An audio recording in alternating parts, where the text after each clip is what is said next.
The medical decision-making component, which will be the primary driving factor to level an office or other outpatient service evaluation and management in 2021, is comprised of three elements: the number and complexity of problems addressed, the amount and or complexity of data to be reviewed and analyzed, and risk of complications and or morbidity or mortality of patient management. In this video, you will learn about the new categories in the amount and or complexity of data to be reviewed and analyzed element, and how to level the data. As you know, being prepared and knowing this information helps you in become either certified or marketable as a medical coder. Stay tuned till the end of the video to find out the 5 steps to become a certified marketable medical coder.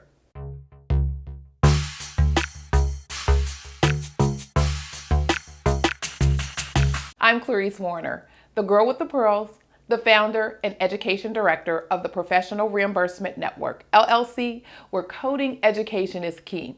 And on this channel, I provide you with information, tips, and strategies on how to become a certified marketable medical coder. As a result of my straightforward strategies, tips, and optimistic approach to education and learning, I've helped hundreds of students become certified medical coders who have developed dynamic careers in the business of healthcare and are valuable resources in their own right. Subscribe to my channel to get the latest and greatest information and tips you need to become a certified marketable medical coder. And don't forget to hit the bell for notifications of my weekly videos. So let's dive in. The American Medical Association, or AMA, who is responsible for the CPT coding manual, has gifted us with guidance to select office and other outpatient service evaluation and management codes when using medical decision making. There are still 4 levels of medical decision making. They are straightforward, low, moderate, and high. In this video, I introduced you to the new and expanded evaluation and management vocabulary. Check it out if you missed it. It will be useful in understanding some of the concepts that I will introduce in this video.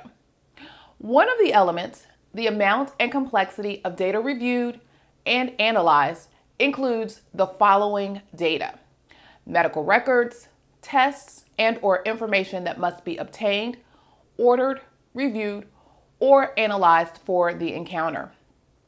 This includes information obtained from multiple sources or interprofessional communications that are not separately reported.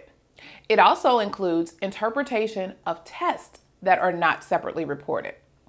Ordering a test is included in the category of test results, and the review of the test result is part of the encounter and not a subsequent encounter. Now, here is what is new. The data is divided into 3 categories.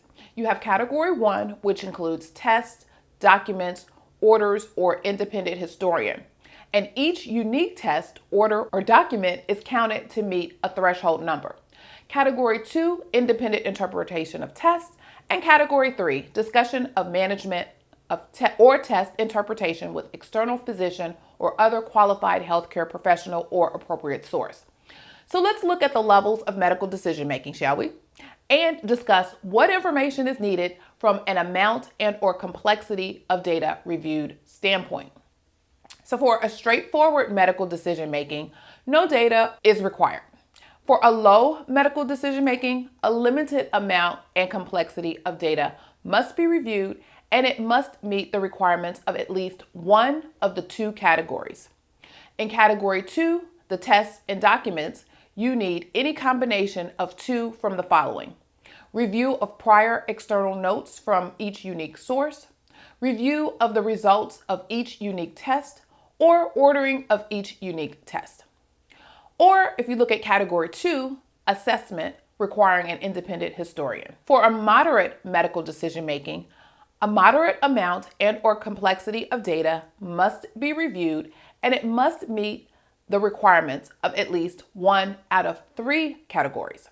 Again, category 1, you have tests, documents, or independent historian, or any combination of the three of the following.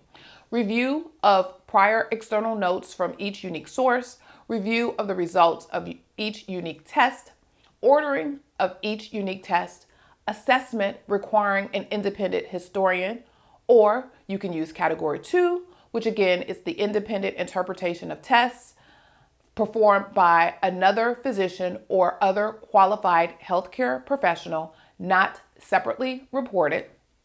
Or you have the option of category 3, which is discussion of management or test interpretation with external physician or other qualified healthcare professional or an appropriate source. Again, this is something that is not separately reported. For a high medical decision making, an extensive amount and or complexity of data must be reviewed, and it must meet the requirements of at least 2 out of the 3 categories. Again, the categories are category 1, which are tests, documents, or independent historians. Any combination of 3 from the following: review of prior external notes from each unique source, review of the results of each unique test, ordering of each unique test, or an assessment requiring an independent historian. With category 2, you're looking at the independent interpretation of a test performed by another physician or other qualified healthcare professional. Again, this is a service that is not separately reported. Or category 3, discussion of management or test interpretation with the external physician or other qualified healthcare professional or appropriate source. Again, service not separately reported. So keep in mind, when the physician or other qualified healthcare professional is reporting a separate CPT code that includes interpretation and or report, then the interpretation and or report should not be counted in the medical decision making when selecting a level of office or other outpatient service. When the physician or other qualified healthcare professional is reporting a separate service for discussion of management with a physician or other qualified healthcare professional, the discussion is not counted in the medical decision making when selecting a level of office or other outpatient service. So keep this in mind. This is very important when selecting these levels. Question of the day. Let me know in the comments if you think the use of the new categories will make leveling the amount and complexity of data element easier. So now you know the new categories for the amount and complexity of data reviewed that will be part of the new E&M changes for 2021. And if you want to be proactive versus reactive, check back next week when I discuss the number and complexity of problems addressed element and how to level it for the new E&M 2021. I'm Clarice Warner, the girl with the pearls, the founder and education director of the Professional Reimbursement Network, LLC, where coding education is key, providing you with information, tips, and strategies on how to become a certified marketable medical coder.